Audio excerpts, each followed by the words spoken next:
सुशांत सिंह राजपूत की मौत जो 14 जून 2020 को हुई आज भी एक रहस्य बनी हुई है। देश भर में ये मुद्दा एक राष्ट्रीय बहस का रूप ले चुका है। एक तरफ इसे आत्महत्या बताया गया, जबकि दूसरी तरफ लाखों लोग इसे हत्या मानकर #Justice for SSR नाम से आंदोलन चला रहे हैं। मीडिया और राज्य सरकार ने इसे आत्महत्या करार दिया, लेकिन जनता और सुशांत के समर्थकों का मानना है कि ये एक सोची समझी साजिश थी।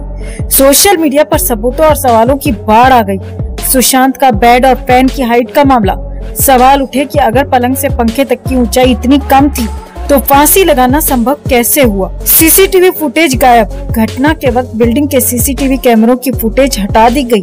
पोस्टमार्टम रिपोर्ट और मौके पर मौजूद सबूतों को लेकर भी कई सवाल उठे। रिपोर्ट में विसंगतियां थीं। पोस्टमार्टम रात में किया गया जो सामान्य प्रक्रिया के खिलाफ है। सभी गवाहों को धीरे धीरे साफ कर दिया गया। कई लोग मानते हैं कि ये मामला केवल सुशांत की मौत तक सीमित नहीं है। इसमें बॉलीवुड अंडरवर्ल्ड और कुछ पॉलिटिशियंस का गठजोड़ था। इम्तियाज खत्री का नाम सामने आया, लेकिन कोई ठोस कार्रवाई नहीं हुई। दाऊद इब्राहिम जैसे एक अपराधी कैसे बने? राजनीतिक संरक्षण के बिना ये संभव नहीं।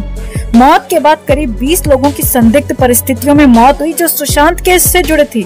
ये दर्शाता है कि गवाहों को एक एक कर खत्म किया गया। मामले को सीबीआई को सौंपा गया, लेकिन जांच में देरी और सबूतों की कमी के चलते कोई ठोस नतीजा नहीं निकला। एविडेंस मिटाना सबसे बड़ा डिफेंस है। ये बात इस मामले में सच साबित हुई। पुलिस और सीबीआई को शुरुआत में जांच से रोका गया।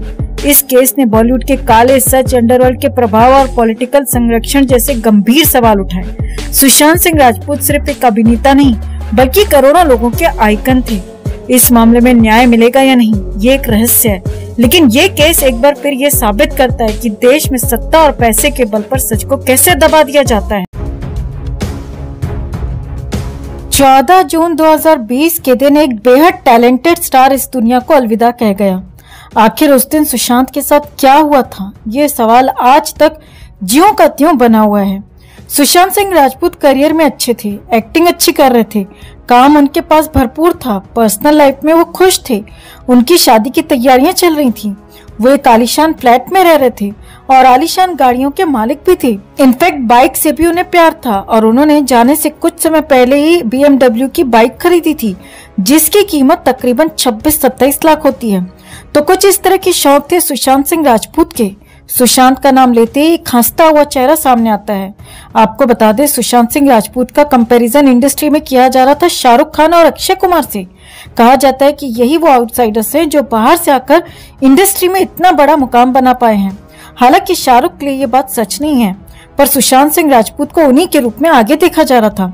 लेकिन सुशांत सिंह राजपूत का उन संदिग्ध हालात में अचानक चले जाना गटरवुड इंडस्ट्री के बारे में बहुत कुछ कह जाता है। वैसे तो सुशांत के जाने के बाद बॉलीवुड में से किसी ने भी उनके जस्टिस के लिए आवाज नहीं उठाई थी, मगर गिने चुने जो कुछ ट्वीट्स सुशांत के जाने के बाद आए थे वो इशारा करते हैं कि गटरवुड नाम बनाने का काम तो करता है, लेकिन ये as a family failed proof होता है। तो आखिर क्या कहा गया है इन ट्वीट्स में जो इशारा करते हैं कि सुशांत के साथ गलत नहीं बल्कि बहुत बहुत गलत किया गटरवुड ने, और कैसे किरण मौसी भी सुशांत पर ट्वीट कर फंस गई, कैसे लोगों ने लताड़ कर लगा दी क्लास। आपको दिखाते हैं, बताते हैं सब। आप भी इस खबर को ज्यादा से ज्यादा लाइक और शेयर कर अपना प्यार और सपोर्ट दिखाएं और कमेंट में इसे लेकर आप भी अपनी बात, अपनी राय जरूर रखें। चैनल के साथ जुड़कर चैनल को सब्सक्राइब कर हमारी आवाज बने। तो फिल्म धोनी में सुशांत सिंह राजपूत की स्टाइलिस्ट रह चुकी बिग बॉस की कंटेस्टेंट सपना भावनानी ने जो ट्वीट किया था वो इशारा करता है कि बॉलीवुड इंडस्ट्री पे नेपोटिज्म, कैंपिज्म बहुत चलता है और इसी से सुशांत सिंह राजपूत परेशान चल रहे थे। सपना भावनानी ने अपने इस ट्वीट में कहा था कि इसमें कोई राज की बात नहीं है कि सुशांत सिंह राजपूत पिछले काफी समय से परेशान चल रहे थे। वो मुश्किल दौर से गुजर रहे थे और इस इंडस्ट्री में उनके लिए कोई खड़ा तक नहीं हुआ और किसी ने भी तब उनकी तरफ मदद के लिए हाथ नहीं उठाया, और आज उनके जाने के बाद सब फॉर्मेलिटी पूरी करने के लिए उनके लिए ट्वीट्स कर रहे हैं। ये चीज अपने आप में कंफर्म करती है कि बॉलीवुड में जितने भी रिश्ते होते हैं वो सभी रिश्ते खोखले होते हैं। आपको बता दें कि सुशांत सिंह राजपूत के पास फिल्में थी, काम कर रहे थे, लेकिन अंदर ही अंदर बॉलीवुड में एक एंटी कैंप उनके खिलाफ चल रहा था। आउटसाइडर होकर उन्होंने इतना नाम कमा लिया था और वो सब बड़े बैनर्स और बड़े डायरेक्टर्स के साथ काम कर रहे थे। ऐसे में सुशांत सिंह राजपूत किरण मौसी की फिल्म में काम तो करते हैं, लेकिन उस फिल्म को डिस्ट्रीब्यूटर ही नहीं मिलता है। अब सोचिए कि किरण मौसी के कैंप की बुरी से बुरी फिल्म के लिए भी डिस्ट्रीब्यूटर खड़ा हो जाता है, तो सुशांत सिंह राजपूत की फिल्म को खरीदने के लिए क्यों कोई आगे नहीं आया।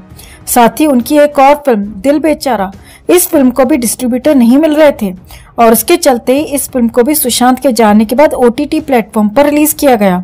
क्योंकि सुशांत सिंह राजपूत किसी कैंप का हिस्सा नहीं थे, वो किसी की चापलूसी नहीं करते थे और किसी के प्रभाव में नहीं जीते थे, बल्कि उनका खुद का अपना एक रौब और रुतबा था, जिसके चलते उन्होंने कभी भी किसी की भी हुज्जी हजूरी नहीं की। यही कारण था कि उनके खिलाफ एक अलग ही अंदर से बॉलीवुड माफिया की तरफ से एक एंटी कैंप चलने जैसी बातें सामने आई थी। इसी कड़ी में उर्मिला मातोंडकर का ट्वीट भी बहुत कुछ कह जाता है।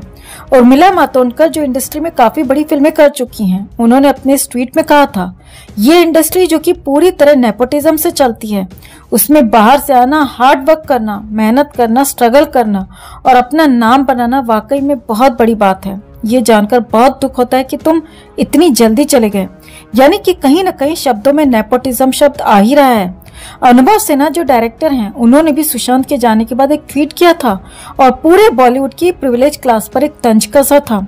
उन्होंने कहा था, बॉलीवुड की प्रिविलेज क्लास को आज शांति से बैठना चाहिए और गहराई से सोचना चाहिए। और क्यों सोचना चाहिए, ये बात खुद ही समझ जाना, मुझसे मत पूछना।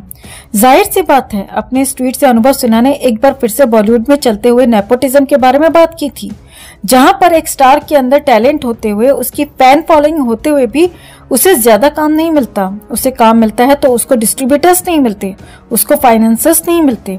वहीं कई ऐसे फ्लॉप नेपो किड्स हैं जिनको आगे बढ़कर उनकी PR टीम बार बार उनके पिक्चर्स क्लिक करके, उनके एयरपोर्ट अपीयरेंस को क्लिक करके, उनके वर्कआउट वीडियोस बना बनाकर लोगों के सामने थोपती रहती है कि लोग किसी भी सोशल मीडिया पर जाएं तो उन्हें वही एक्टर एक्ट्रेस नजर आए और वो एक्टर एक्ट्रेस अपनी जगह बना पाए। तो कुछ इस तरह से बॉलीवुड में एक्टर्स बनाए भी जाते हैं बार बार थोप कर।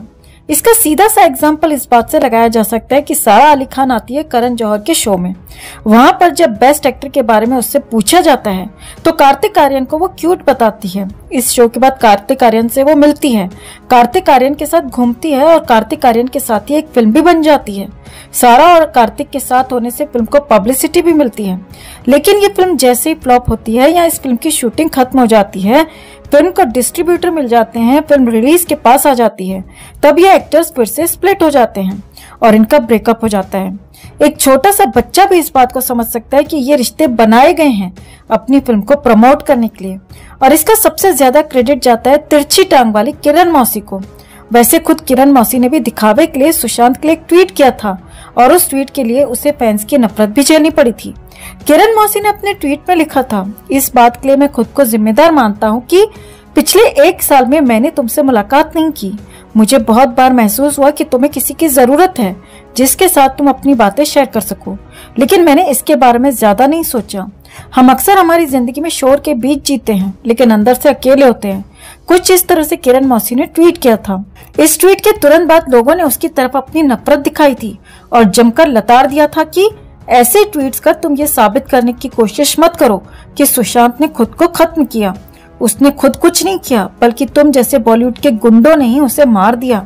और मान भी लिया जाए कि तुम्हें उसकी इतनी फिक्र हो रही है, तो अगर तुम जानते थे कि वो किसी से बात करना चाहता है तो तुमने तब उससे बात क्यों नहीं की? तो अब ट्वीट करके ये फॉर्मेलिटी मत करो। तो जाहिर सी बात है कि गटरवुड के ये जो स्टार्स होते हैं दोस्तों, और जो भी बहुत ज्यादा पॉपुलर होते हैं, उनके सेकंड्स की भी बहुत बड़ी कीमत होती है, लाखों में कमाते हैं।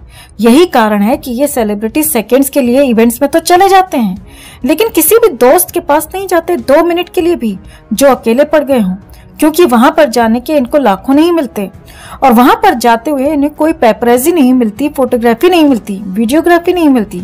यहाँ कोई किसी का सगा नहीं होता। सब रिश्ते अपने मतलब के लिए, स्वार्थ के लिए ही बनाए जाते हैं। शायद गटरवुड की दुनिया के इसी खोखलेपन की पहचान सुशांत सिंह राजपूत ने कर ली थी।